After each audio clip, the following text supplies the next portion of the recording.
রাম জন্মভূমি তীর্থক্ষেত্র ট্রাস্টের পক্ষ থেকে আরামবাগের দিকে দিকে রামসেবকরা আমন্ত্রণপত্র দেওয়ার কাজ করছেন। রাম জন্মভূমি তীর্থক্ষেত্র ট্রাস্টের পক্ষ থেকে আরামবাগ নগরের বিভিন্ন প্রান্তে রামসেবকরা বাড়ি বাড়ি গিয়ে অযোধ্যায় শ্রীরামচন্দ্রের মন্দির ও বিগ্রহের প্রাণ প্রতিষ্ঠা অনুষ্ঠানের আমন্ত্রণপত্র ও প্রসাদিত চাল দিয়ে আসছেন।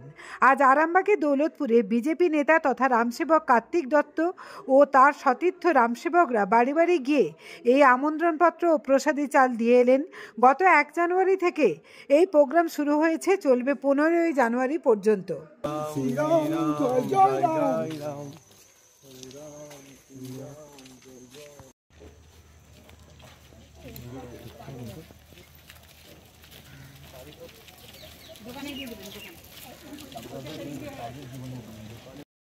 গোটা ভারতবর্ষে যত হিন্দু বাড়ি আছে প্রত্যেকের বাড়িতে রাম মন্দির অযোধ্যা রাম মন্দির নির্মাণ হচ্ছে। এটা হচ্ছে অক্ষত চাল আছে ওখানকার রাম মন্দিরে পুজো করা চাল প্রসাদ, এটা ভালোভাবে রাখবেন। যেদিন বাড়িতে নিরামিষ হবে, তাহলে 22 জানুয়ারি মন্দির প্রতিষ্ঠা আছে, ওই প্রতিষ্ঠার দিনকে আমরা প্রত্যেকে চেষ্টা করব বাড়িতে নিরামিষ খাওয়ার। আজ থেকে আসছিলাম, প্রত্যেক হিন্দু বাড়ি বাড়ি ভারতবর্ষের আগামী 22 জানুয়ারি রাম মন্দির পুনঃপ্রতিষ্ঠা আছে, জানেন, রামলালা জন্মভূমি অযোধ্যা শ্রীরাম জন্মক্ষেত্র। ওখানের চাল, যে প্রসাদী চাল, প্রত্যেক হিন্দু বাড়ি বাড়ি আমরা পৌঁছাচ্ছি। আগামী 22 তারিখ 7ই মাঘ এই প্রসাদী চাল আপনারা নিরামিষ ভাতের সাথে দিয়ে, চালের সাথে দিয়ে গ্রহণ করবেন এবং বাড়িতে পঞ্চপ্রদীপ জ্বালিয়ে রাম ভজন এবং রাম নাম স্মরণ করবেন। ওই দিন একটা ঐতিহাসিক দিন, হিন্দুদের গর্বের দিন। তো ভারতবর্ষে রাম ছাড়া কিছু আছে কি? রামই সব আমাদের হিন্দুদের। তো ওই দিনকে আমরা প্রত্যেকে রাম নাম স্মরণ করবো, রাম ভজন করবো এবং হিন্দুদের পার্শ্ববর্তী যত মন্দির আছে ওখানে গিয়ে আমরা প্রদীপ জ্বালাবো এবং রাম নাম স্মরণ করবো। জয় শ্রীরাম।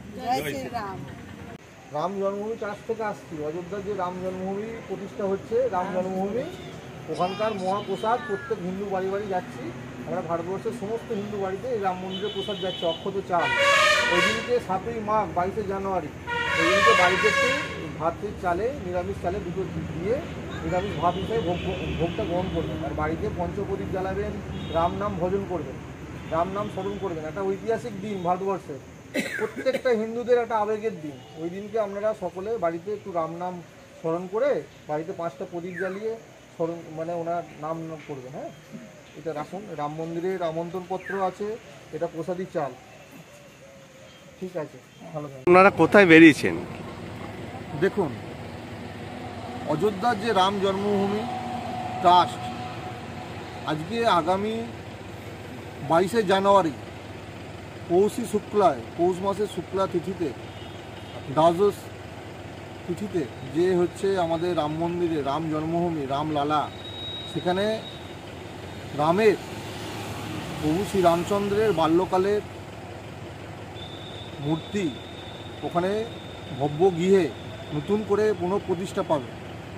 সেই গোটা ভারতবর্ষে, গোটা হিন্দুদের আনন্দের আবহাওয়ায় একটা ভারতবর্ষ জুড়ে ওখানকার যে প্রসাদী চাল, অক্ষত চাল আছে, আজকে গোটা ভারতবর্ষের সমস্ত হিন্দু বাড়ি বাড়ি রামসেবকরা উপস্থিত হয়ে প্রত্যেক হিন্দু বাড়ি বাড়ি আমন্ত্রণপত্র এবং প্রসাদী চালের।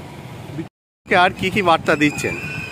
দেখুন, বার্তা বলতে আগামী যে 22 তারিখ রামলালার যে প্রতিষ্ঠা আছে, ওই দিনকে আমরা প্রত্যেক বাড়িতে আগ্রহ করছি এই যে প্রসাদী চাল আমরা ওনাদেরকে দিচ্ছি বাড়ি বাড়ি। এই প্রসাদী চালগুলো ওনারা প্রসাদ হিসেবে যাতে নিরামিষ ভাতের সাথে দিয়ে ওটা গ্রহণ করেন এবং প্রত্যেক বাড়িতে সেদিনকে ভজন কীর্তন এবং শঙ্খধ্বনি থেকে শুরু করে সন্ধ্যায় পঞ্চপ্রদীপ জ্বালিয়ে একটু রাম নাম স্মরণ করার আগ্রহ করছি প্রত্যেক সনাতনীদের, হিন্দুদের বাড়ি বাড়ি গিয়ে। এইটুকুই বার্তা। দেখুন, এটা একটা সকল সনাতনীদের আবেগ এবং হিন্দুদের একটা আনন্দ ঘন দিন। ওই দিনটা হতে চলেছে আগামী 22 জানুয়ারি। তো ওই দিনকে আমরা সকলকে একটাই আগ্রহ, আমরা ওই দিনকে আনন্দ সহযোগে আমরা দিনটা পালন করব। এইটাই আমরা বার্তা দিতে চাইছি এবং প্রত্যেকের বাড়িতে খুব সাড়া ভালো পাচ্ছি। প্রত্যেকেই আমরা খুব হিন্দু আবেগী মানুষ অনেকেই আছেন যারা হিন্দুত্বের জন্য অনেকেই আনন্দ ঘন মুহূর্তটা, দিনটা অপেক্ষা করে আছে। আপনার পরিচয়? আমি কার্তিক দত্ত, একজন রামসেবক হিসাবে কাজ করি। তন্ত্র মন্ত্র করে দেখি তার ভিতরে তুমি না। তন্ত্রমন্ত্রে আমরা বিশ্বাসী নই, মানব প্রেমে বিশ্বাসী। মানবতার বীজ বপনে 24 থেকে 28 জানুয়ারি আমরা আয়োজন করেছি আন্তর্জাতিক গোসাই পরবের। পঞ্চম বর্ষে তিঘুরির মাঠে পরবে থাকছে এদেশের পাশাপাশি বাংলাদেশ, রাশিয়া, জাপান সহ বহু দেশের বাউল ফকিররা। থাকবে পুরুলিয়ার ছোয়ের মুখোশ থেকে খোয়াইয়ের হাট, হস্তশিল্পের সম্ভার, বাংলাদেশের নকশি কাঁথা, পিঠে ফুলের স্টল। মানুষের মধ্যে ঈশ্বরের অস্তিত্ব খুঁজতে সামিল হন আমাদের সকলের উৎসবে। শাস্ত্র গ্রন্থ পড়ি যত আরো দূরে সরে যাই, আরো